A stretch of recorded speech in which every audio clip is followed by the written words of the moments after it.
नमस्कार।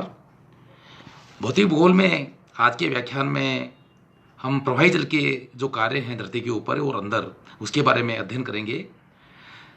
धरती के ऊपर जो असमानताएं उत्पन्न होती हैं, उसको वापस से समान रूप में लाने के लिए प्रवाही जल का महत्वपूर्ण स्थान होता है।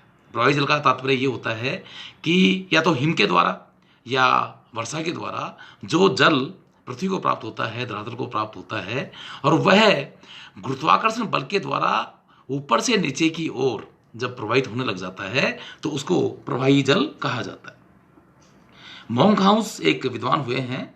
इनके अनुसार नदी धरातल पर बहने वाली जलधारा है जिसका उद्गम किसी स्रोत, हिमानी के प्रोत या धरातल पर एकत्रित वर्षा के जल से होता है।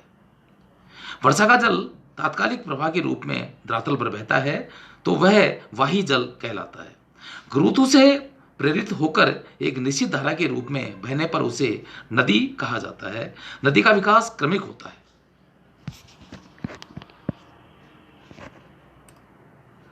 नदी का विकास क्रमिक होता है। आरंभ में वर्षा का जल एक चादर के रूप में बहता है। शीघ्र ही ढाल के अनुरूप बहने पर एक लंबी नाली की रचना होती है। धीरे धीरे यह नाली एक बड़ी अवनालिका में परिणत हो जाती है।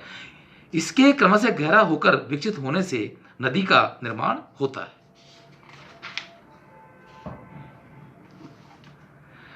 नदिकाओं के मिलने से एक नदी उत्पन्न होती है। नदी के विकास में वर्षा जल के अतिरिक्त झील, हिम नदी एवं भूमिगत जल का भी महत्वपूर्ण योगदान होता है। भूमि का ढाल, शैल संरचना और जलवायु भी नदियों के स्वरूप को निर्धारित करती हैं। विभिन्न कारकों एवं परिस्थितियों के अनुसार विभिन्न प्रकार की नदियों की उत्पत्ति होती है।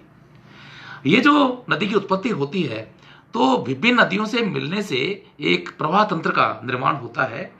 थानबरी के अनुसार अपवाह तंत्र या प्रवाह प्रणाली के से अभिप्राय एक नदी या उसकी सहायक धाराओं द्वारा निर्मित जल प्रवाह की एक विशेष व्यवस्था से होता है। प्रवाह प्रणाली का या अपवाह तंत्र के अध्ययन के पूर्व नदियों की मूलभूत विशेषताओं का उल्लेख करना यहाँ पर बहुत जरूरी होगा। अनुमानतः प्रतिवर्ष 36,000 घन मील जल धरातल पर वर्षा के रूप में प्राप्त होता है। काफी जल वाष्पीकरण की क्रियाओं से नष्ट हो जाता है। इस कारण केवल 6,320 घन मील जल ही नदियों व नालों से बहकर समुद्र में पहुंचता है। इसी वही जल से नदियों को आवश्यक जल की प्राप्ति होती है। वायु जल को प्रभावित करने वाले कारक, कुछ कारक ऐसे जो हैं वो आगे इस पर चर्चा कर रहे हैं अपन। पहला है लगातार प्रचुर वर्षा होनी चाहिए।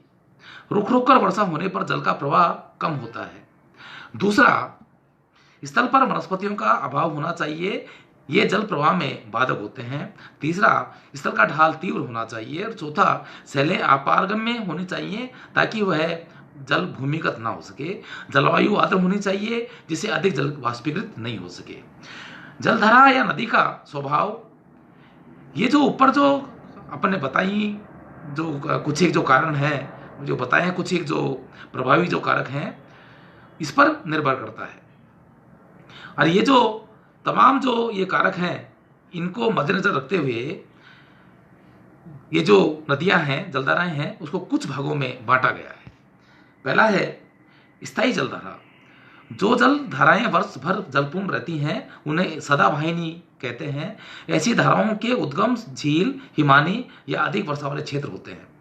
इस कारण इन्हें वर्ष भर जल की प्राप्ति होती रहती है। कुछ जलधाराएं अपनी घाटी जल को भूमिगत जल की सतह से भी नीचे काट देती हैं, जिसे उन्हें भूमिगत जल की प्राप्ति वर्ष भर होती रहती है। दूसरा जो प्रकार है आंतरिक जलधारा। ऐसी जलधाराएं मौसमी या अल्पकालिक होती हैं। प्राय अर्धशुष्क प्रदेशों या मौसमी वर्षा वाले क्षेत्रों में ऐसी जलधाराएं पाई जाती हैं। इनके स्रोत या तो भूमिगत जल में होते हैं, जिनसे इन्हें भूमिगत जल तल के परिवर्तनों के अनुसार जल प्राप्ति होती रहती है, या फिर ये सतह जल से पोषित होती हैं। प्राय वर्षा के जल से पोषित होने के कारण मौसमी नदियां होती हैं, शुष्क काल में ये सूख जाती हैं। तीसरा जो प्रकार है नदी का, अल्पकालिक जलधारा। ये जलधाराएं केवल सामयिक या स्थानीय महत्व की होती हैं। ये पूर्णतः वर्षा पर आधारित होती हैं। कभी कभी तो ये केवल कुछ घंटे तक ही प्रवाहित होती हैं। शुष्क व अर्धशुष्क स्थलों में ये पाई जाती हैं। इनके प्रवाह मार्ग सुनिश्चित नहीं होते हैं, ये ढाल के अनुरूप किसी भी दिशा में प्रवाहित होने लगती है। ये तो कुछ प्राकृतिक कारकों के द्वारा ये जो नदियों को अपन ने विभिन्न भागों में बांटा है। अब ये जो अपवाह तंत्र जो बनता है, इसके कुछ प्रकार हैं, कुछ से भागों में इनको भी बांटा गया है। किसी क्षेत्र के अपवाह तंत्र में नदियों की स्थिति, संख्या, प्रवाह मार्ग और दिशा का प्रभाव पड़ता है। नदियों की संख्या एवं स्वभाव किसी क्षेत्र के में वर्षा की मात्रा पर निर्भर करता है। नदियों की अपवाह व्यवस्था पर कुछ तथ्य हैं जिनका काफी प्रभाव पड़ता है, जिसमें पहला है भूमि का ढाल, दूसरा संरचनात्मक नियंत्रण, तीसरा सेलों का स्वभाव, चौथा तात्कालिक पटल विरूपण, पांचवा जलधाराओं के लिए पर्याप्त वर्षा की या जल की प्राप्ति, और अंत में अपवाह क्षेत्र का भूगर्भिक इतिहास।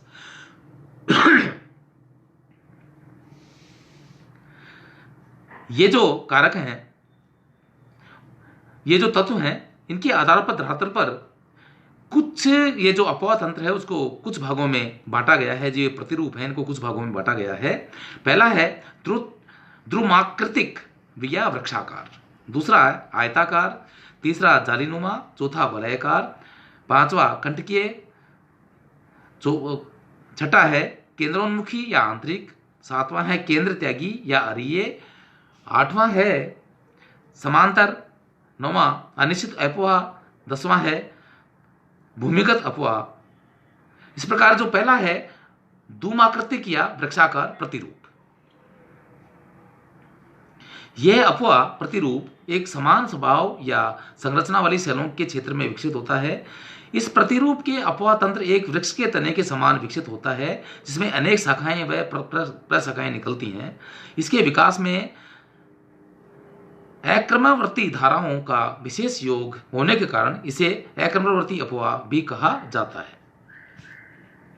इस प्रतिरूप में सभी सहायक धाराएं मुख्य नदी के न्यून कोण पर मिलती हैं, अतः इसकी आकृति पिच्छाकार अथवा चिड़िया के पंख जैसी होती है। भारत में गंगा, गोदावरी, कृष्णा, न्यूजीलैंड की वांगनुई नदियां ऐसे ही अपवाह प्रतिरूप को प्रस्तुत करती हैं।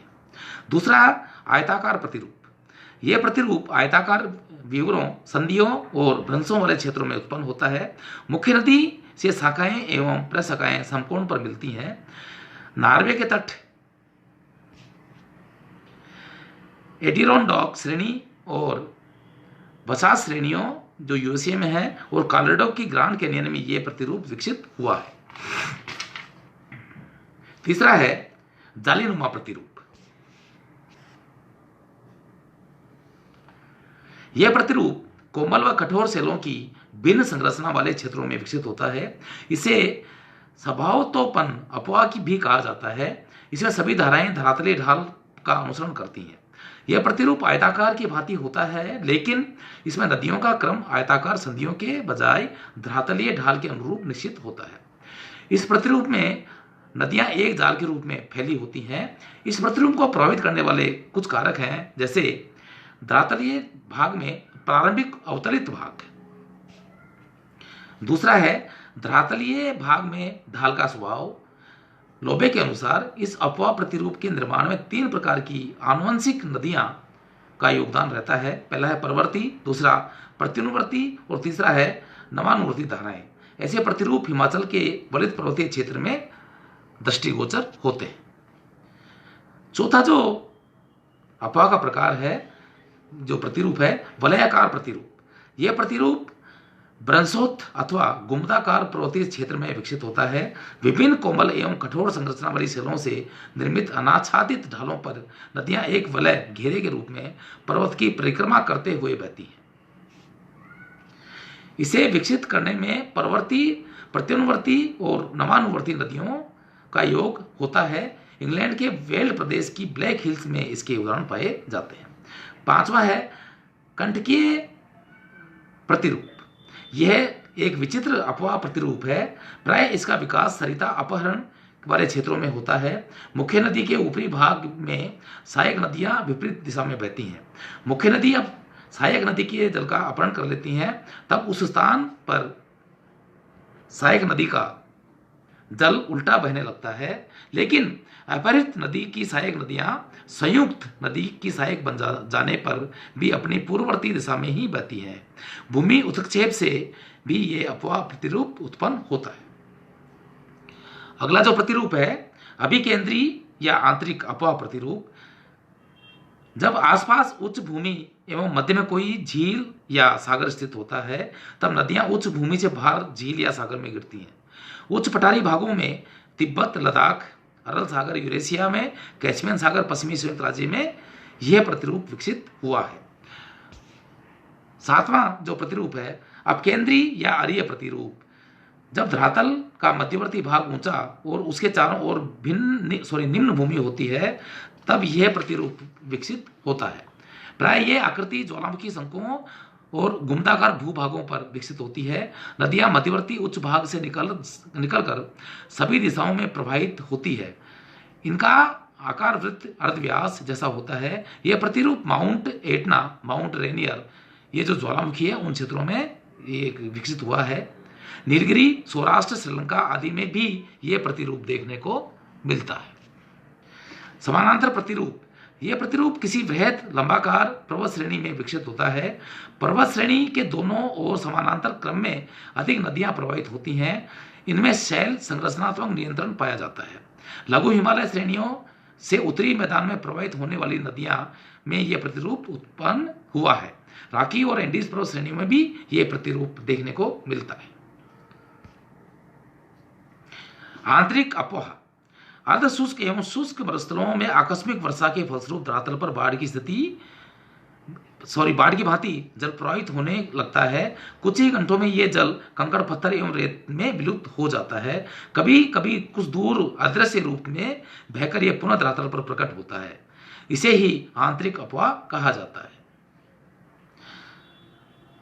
आज के व्याख्यान में हम इतना ही लेंगे। अगले व्याख्यान में इस टॉपिक को कंटिन्यू करेंगे। धन्यवाद।